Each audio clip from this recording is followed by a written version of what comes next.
Hi, everyone, and welcome to Tech and Drug. Today, I'm joined by Dov Gertz, the CEO and co-founder of Converge Bio, a company pushing generative AI straight into the language of biology. Converge Bio trains directly on DNA, RNA, and protein sequences, giving biologists practical end-to-end tools to design antibodies, optimize protein manufacturing, and predict cellular behavior without touching code. Dov, great to have you on the podcast. Likewise, really looking forward, and thank you for inviting me. So, we always do that on the show, as kind of an icebreaker. I think it's important to know the background of the people behind the company. So, how do you introduce yourself to a new friend? Without the title or anything. So, with Dov. So I grew up in Jerusalem and spent some times in my childhood growing up in Houston and New York in the States. And then went on to do a bachelor's in computer science and a master's in bioinformatics, both from Tel Aviv University. My research, my passion was in the intersection of artificial intelligence and biology. And my research revolved around discovering novel CRISPR-Cas systems using machine learning. And really lucky to be working with Professor David Burstein, which is one of Professor Jennifer Doudna's students that won the Nobel Prize on CRISPR. So Professor Burstein discovered Cas14, Cas-X, Cas-Y, a lot of the novel CRISPR systems that are used in frontier science today, and was lucky enough to work with him. And we discovered some systems that were licensed to large biotech company in the US. I also had the luck to participate with Professor Jennifer Doudna in a small publication with her, and lucky enough to participate with work with her.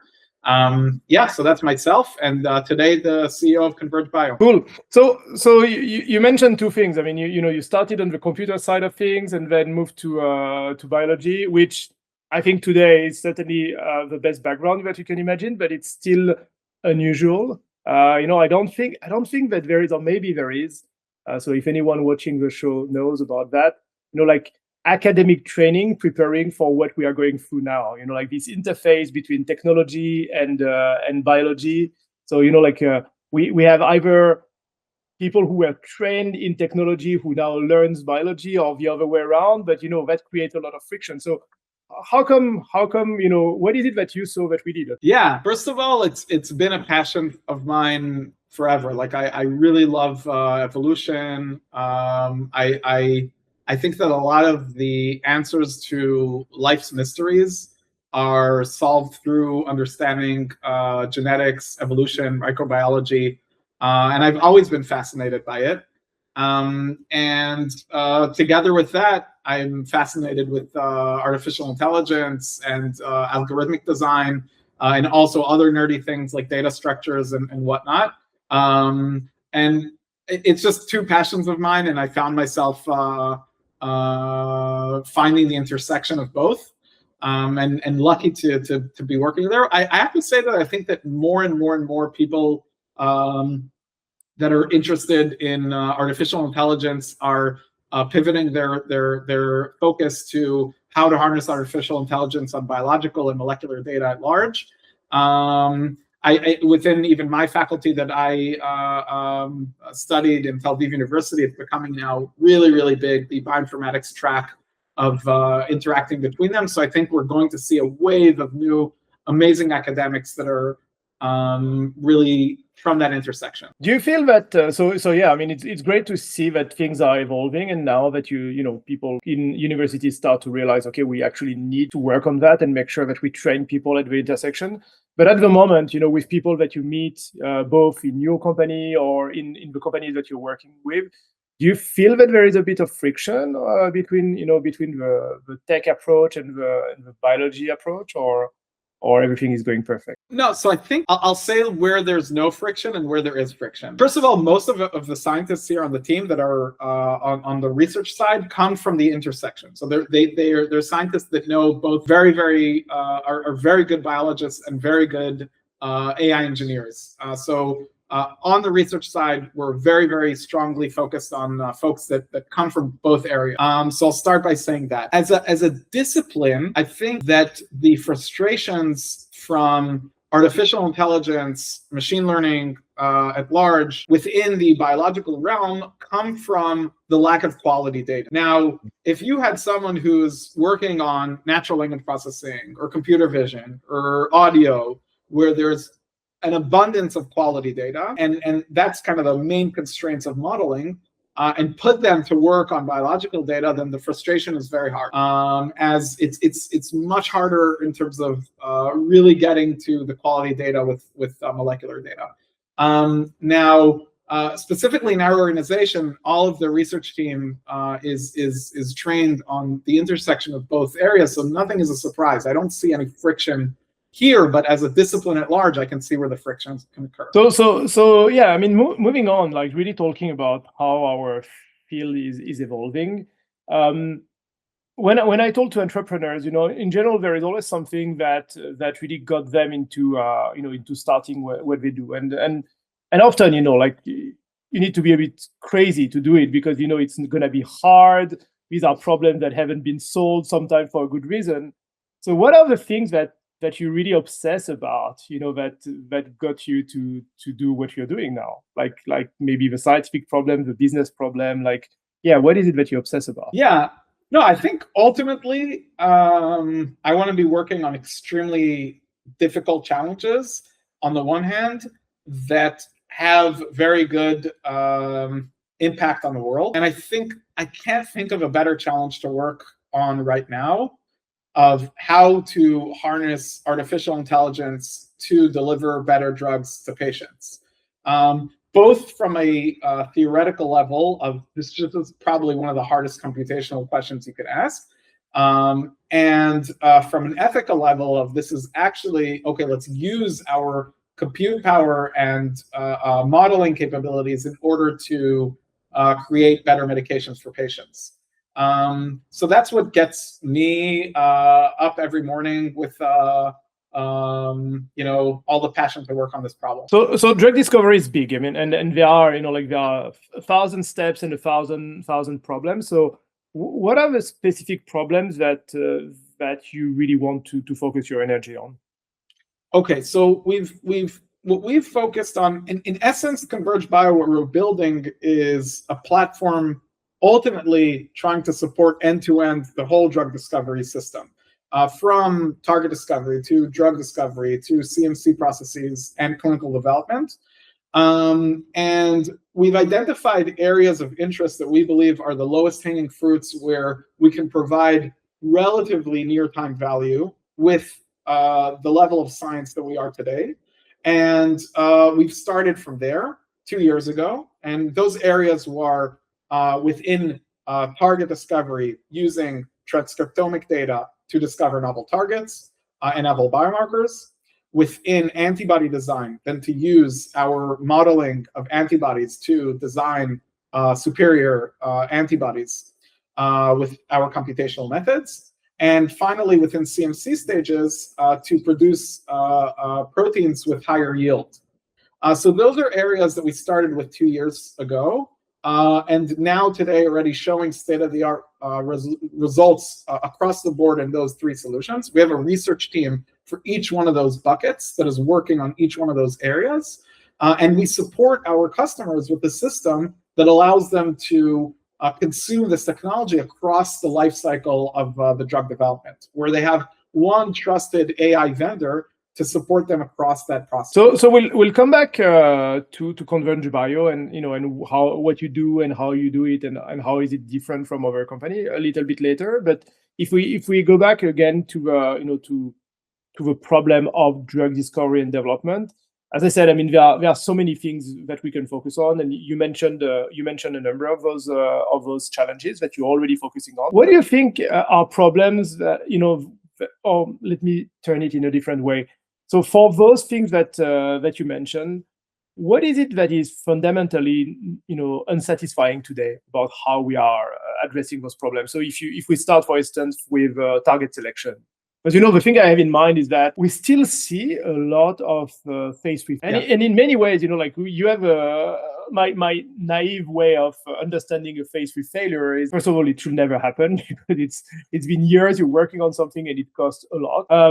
And often it's linked to not necessarily understanding very well the biology, which is something you've done like 6-7 years before. Yeah, so I think that's a great question. I want to be a little bit controversial in saying that because most of clinical trials are on the famous targets, the top 30 famous targets, where their biology is relatively well understood, but most clinical trials fail on efficacy or safety issues, which are downstream question of the molecule and not the target. So I'll be controversial and say that in those areas, I think that novel target discovery is not of interest. Within those areas, the problem is in the molecule itself. With that said, with areas of novel targets, I think the issue there is the relatively naive approach of how most of the industry is looking at finding novel targets. Let's look at differential expression.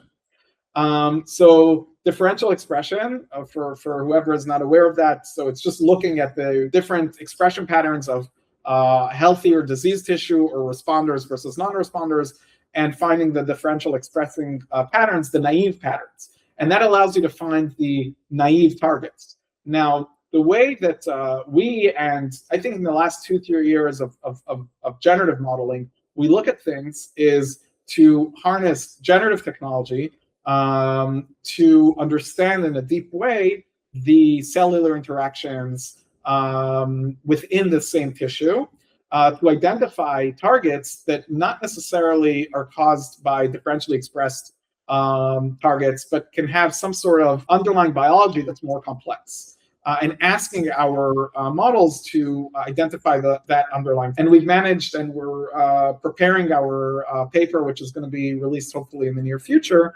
on how we do that. And I think that's the real future in how we succeed to identify novel targets and novel biomarkers. Yeah, we can use that technology in both settings, either on a target basis or a biomarker. So what do you think is the real bottleneck? Is it the understanding of biology, the data, the model? Is it that like as you said, that we are maybe too naive sometimes when looking at biology, because it's not black or white, and sometimes like biological properties happen at different levels. So you need to generate data from multiple type of experiment, and then at some point it becomes way too complex for the human brain just to reconcile everything, and you need to have good model. So at least that's how I'm looking at it. And it's a mix of we don't necessarily have the right data, and then not necessarily also the right way of looking at those data together. What's your take on that?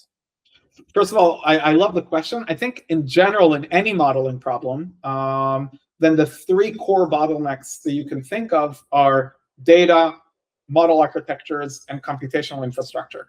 Now, in every different computational problem, we have different bottlenecks. So if we look at like natural language processing, I think the bottleneck there was not data, because there's all the text on the internet, and the bottlenecks there were cracking model architectures that were done, initially by GPT models, and later on by the entire industry, and infrastructure, computational infrastructure from GPUs like NVIDIA and whatnot. And there, the bottleneck wasn't data. In our industry, the way I view it is that the true bottlenecks right now in the next 2-3 years are in data and creating the right model architectures. There's no problem of computational power, because that has been open, that bottleneck. But the lack of quality data is something that is extremely, extremely important. There's an abundance of raw data. And there's an interesting point by NCBI that there's 400 times more DNA data on the internet than text on the internet. But there's no labels to that data. So we don't know a lot about that data. When we know things, they're very, very scarce. So there's a massive lack of data, of quality data for training models, and correct and quality model architectures to train to answer the questions that are interesting. So we're working very strongly on those 2 fronts. We're collecting massive amounts of data.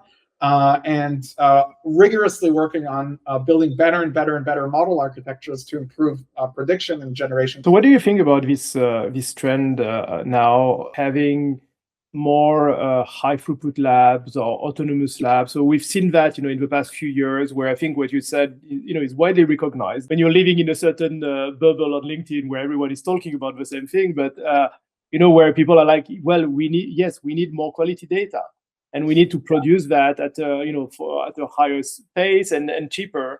So you start to see, like a bunch of companies that are creating those robotic labs to accelerate the production of quality data. How do you look at that? And is this something that you're already interacting with, or is it in your perspective? Yeah, so we're very strongly interacting with that, with those kinds of companies. I believe it's a massive enabler of companies like ours and the industry at large, of frontier AI. And if I'm a VC investor, that's an area that I would suggest investing in. There's going to be massive demand. They're opening a great bottleneck in creating faster data and cheaper data. So companies that have ways to create data faster and cheaper are very, very interesting. And we collaborate with a handful of them to train our models. And it's a true trend, and we're seeing, and a lot of them are, reaching out to us as one of the frontier AI companies. There are a lot of companies like that today, so a lot of them are actually doing things that are not interesting. But companies that do manage to crack high throughput, cheaper, and more accurate results are very interesting for model training. So you talked about model architecture, different type of models. So I think the AI era that we are living through, you can mark the start with the launch of ChatGPT. That's really when, the investment went crazy.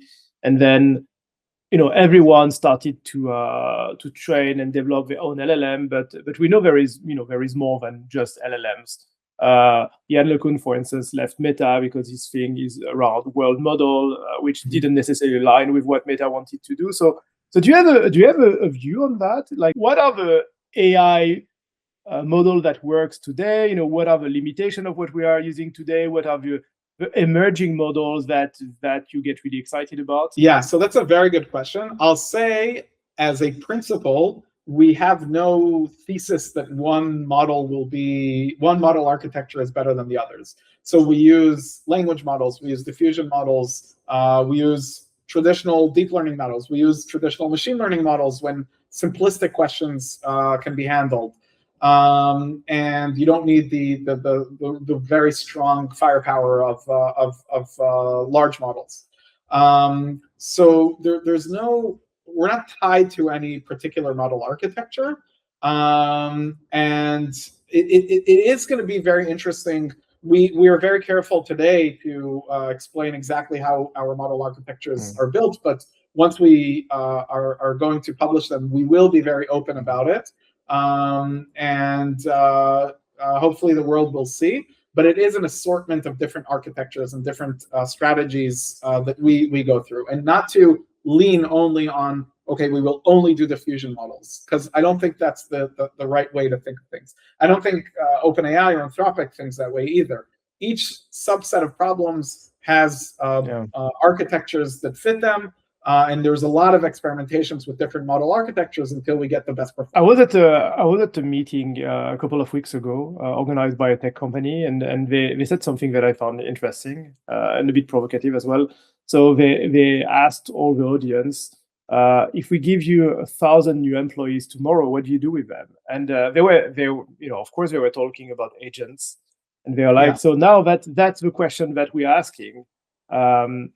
What's your view on that? I mean, again, maybe different flavor again of model and AI, but is this something that you're looking into? And if you can't talk about it, it's fine. Yeah, you're saying are we developing agents? In essence, is that the question, or? Yeah, I think the question is, like your view on, on having agents and the role of agents that, have like specific skill set. And I think the question that was connected to that, actually, that was asked to people is that if I give you 1,000 people or 1,000 agents, I think a lot of people actually don't know what to do with them. Yeah, Yeah. Okay. So that's a very good question. I think in our industry, what I would, for instance, do is agents are becoming better and better and better in research, but I think there's still a massive way to go to get researcher level. So if I were to be given 1,000 researchers, I think we're 20 years away from having agents at the level of a real PhD in bioinformatics and AI. Like, I do think there is still a length to go. Personally, I might be wrong completely, but I think there's a. So yeah, I believe that if I had 1,000 employees added to the system to Converge, we would have very, very strong AI researchers joining the force. I hope I answered the question. I'm not.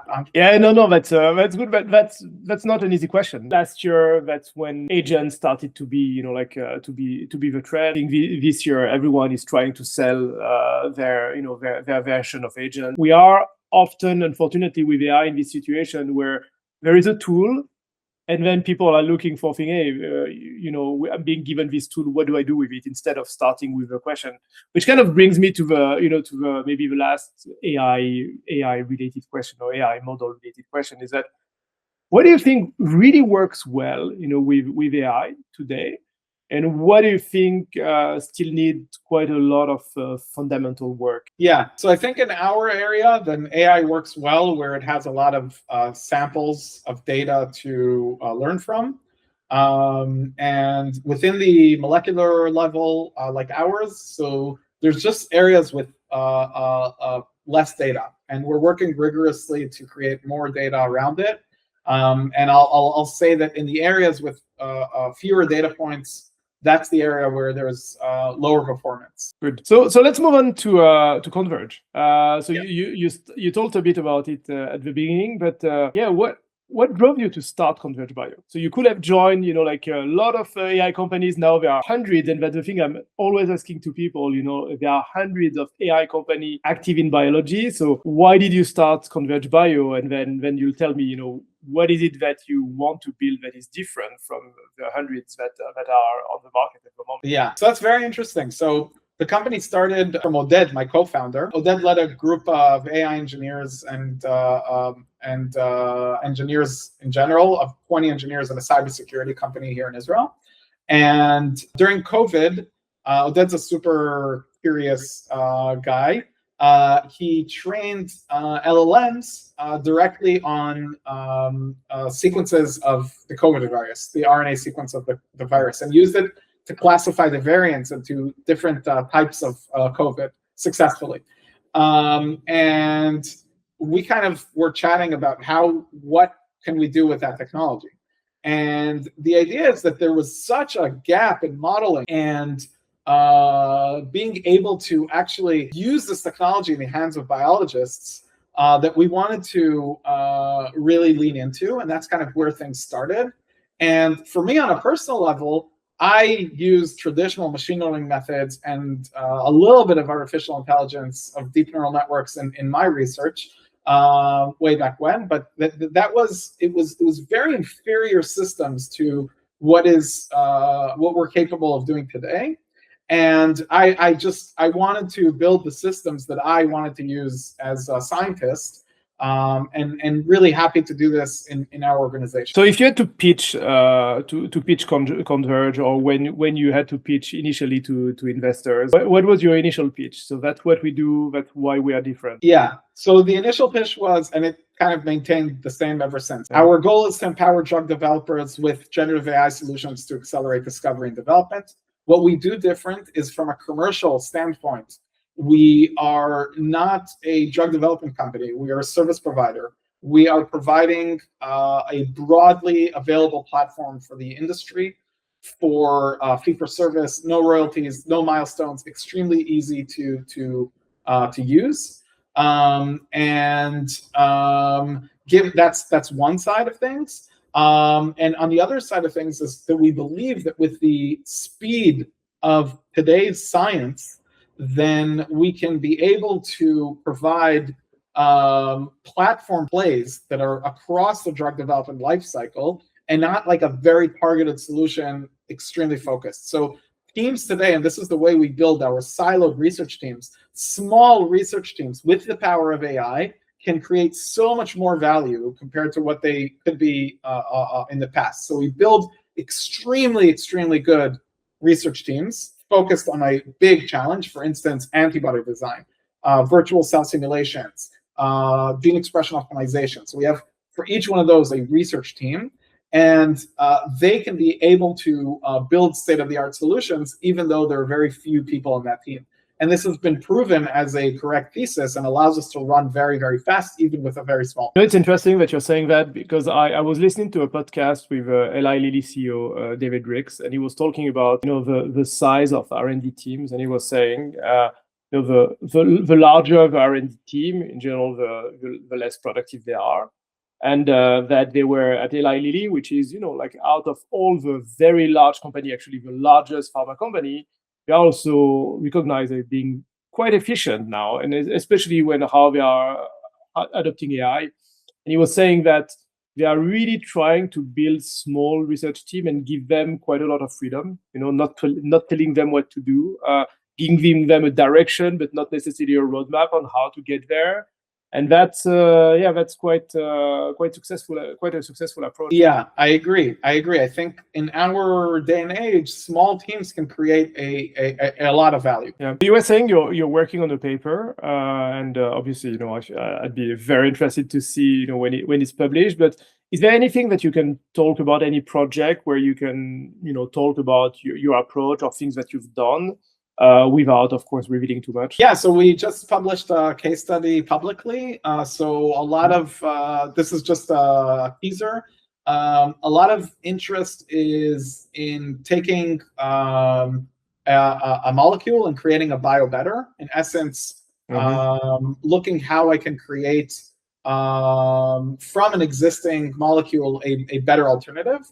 And what we did is a toy problem. We took IgG, an antibody for COVID, and we wanted to improve its developability.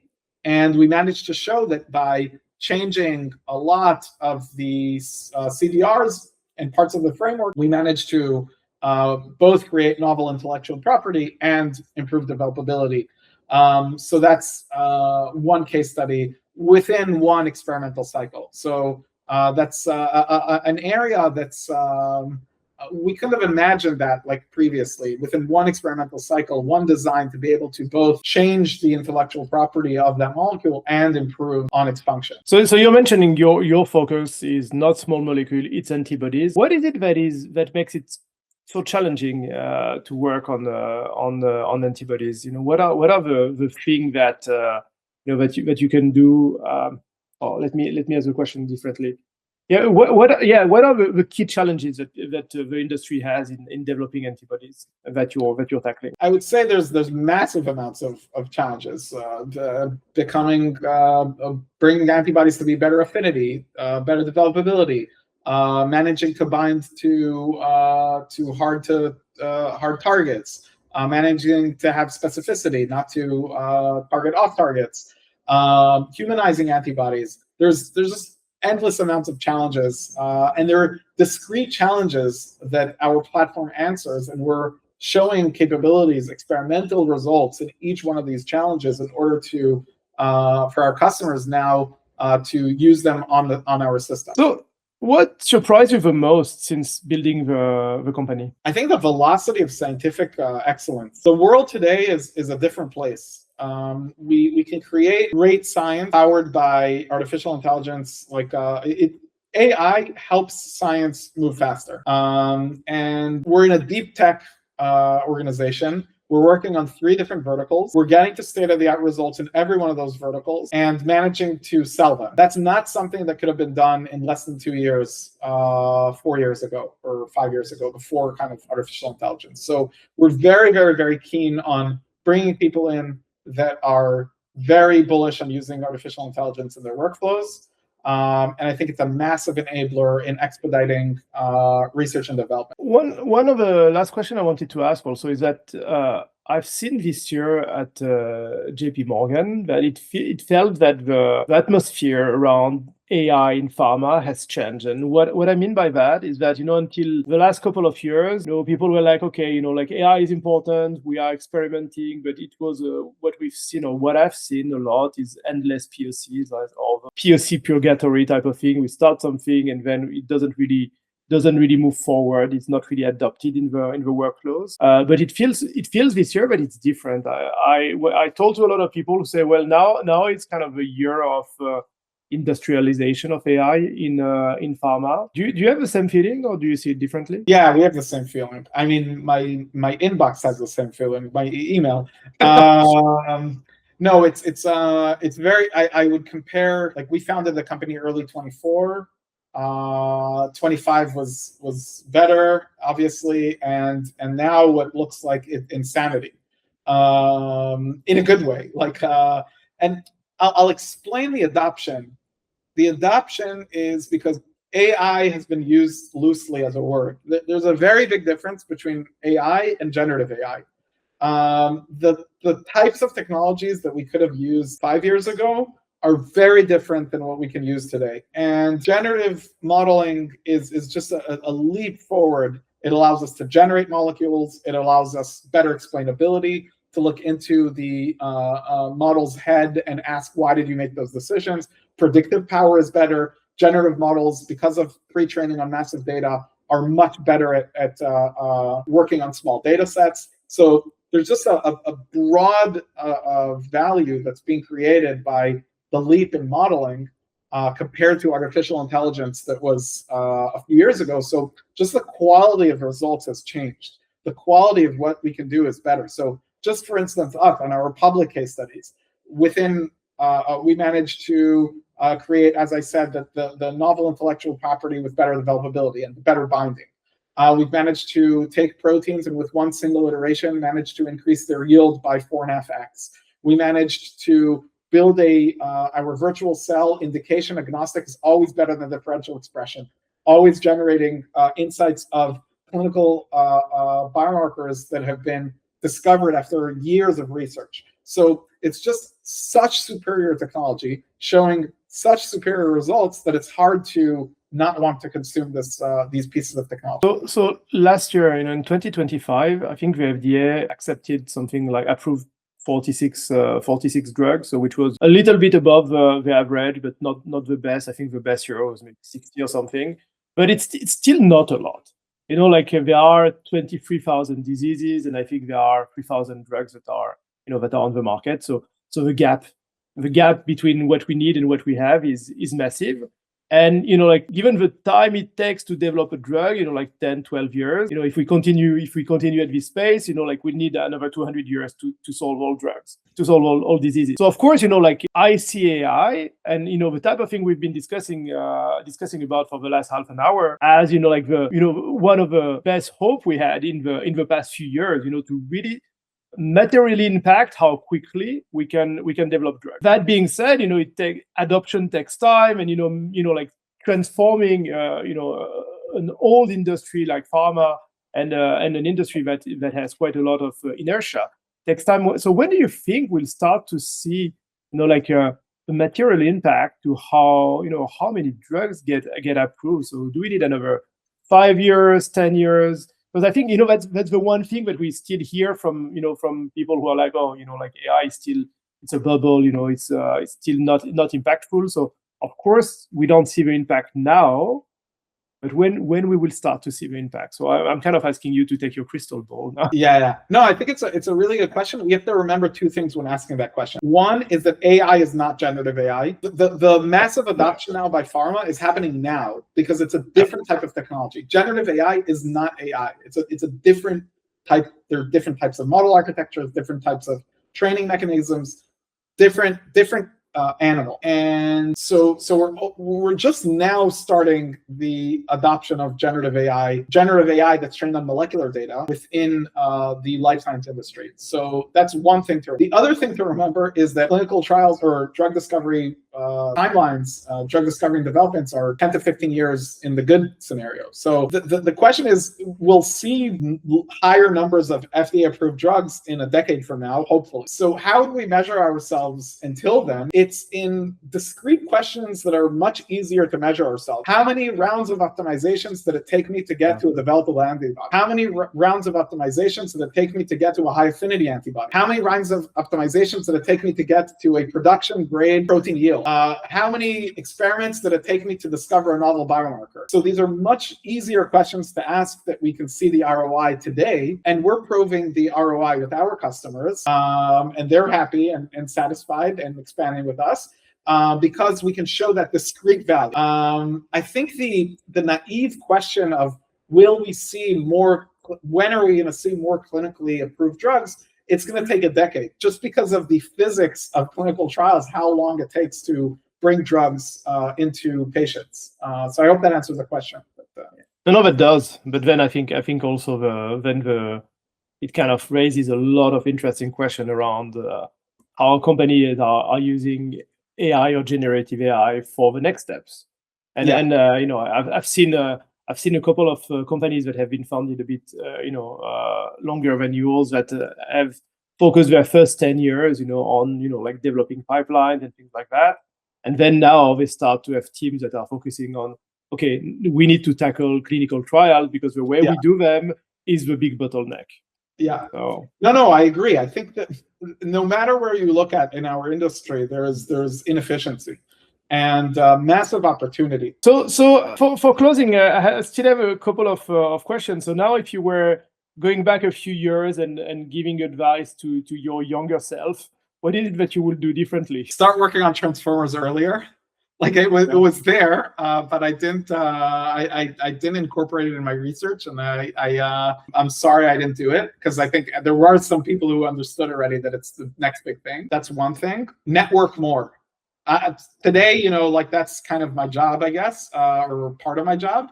But I really think that the power of entrepreneur is built on the size of his network and quality of his network, his or her network, and. Yeah, so it's interesting what you were saying about transformers, because I worked at Elsevier, the large scientific publisher, and we had the data science team that were using transformers way before ChatGPT was launched. And I remember they were telling me about that, and every time they were telling me about that, I was like, why should I care? And then ChatGPT was launched, and I'm like, okay, now I understand why I need to care. To your point, I'm like, I think they were mentioning transformer to me 2 years before ChatGPT. Yeah. Oh yeah. And I could not figure out. I was like, I don't understand this thing. Yeah, one of my colleagues. So we did our research side by side. And she colleagues here at Converge, and she started using it way before, and she was a visionary and published a few papers around it as well, in the context of biology. So yeah, I should have started earlier in terms of but yeah, good thing to know. Yeah. Okay, last question. So looking forward, what is it that makes you optimistic about what you're doing? First of all, the amazing team, like just seeing the quality of the team that we've built. I believe we've built the best frontier AI team in the world, and so that makes me optimistic. I see the quality and speed of results that folks here are achieving, and it's just insane when you see experiment coming back and things. You generate a molecule and it just works better. It's insane to think about that things run in our computer and we generate molecules according to the computer science methodologies that we've developed, and ultimately the molecule works better within one single iteration or two iterations of computational design. And it's just something that is extremely exciting on how our world will be better a decade from now with these the products of this science. Cool. Dov, thanks a lot for the discussion. And looking forward to see the paper. So when do you think the paper will be out? To be determined. Coming soon. And I think the world will be excited. Well, thanks a lot for the discussion. And I really enjoyed the conversation. Thank you so much for the opportunity, and have a great day. Hey, thanks. Bye-bye. Enjoy the travels. Bye-bye.